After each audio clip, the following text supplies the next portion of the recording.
Hello friends, Father Frank Pavone here, National Director of Priests for Life, with more responses to pro-abortion politicians.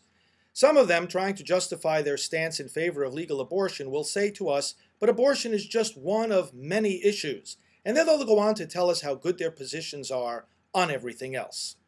They may in fact have very good positions on everything else, but the point is, why are those positions important in the first place if life isn't?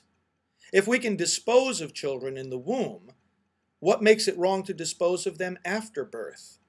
And if we can't welcome and protect our own children, how are we going to welcome and protect the immigrant, the poor, those on death row, or our entire nation's security? The fact of the matter is that there are many issues, they are all important, and they are all interrelated. A house has only one foundation, but without that foundation, it doesn't matter how good your plan is for the roof or how beautiful the doors or the window frames might be.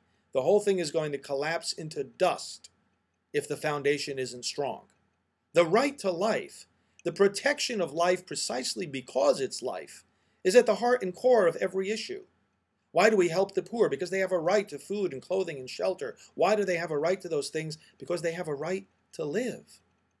If we're going to educate children with a great education plan, don't they need to be born first? Of course, there are many issues, but that's never an excuse for getting it wrong on the foundational issues.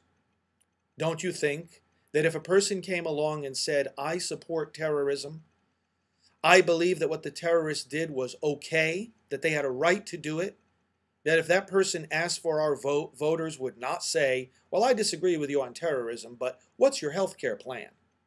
What if a candidate were an avowed racist or believed that women didn't have the right to vote? Would any of those single issues, would any issue, be reason enough to disqualify a candidate even when his or her positions on other things might be great? Of course there are disqualifying issues, and letting children in the womb be killed is one of them. We'll be back with more responses to pro-abortion politicians.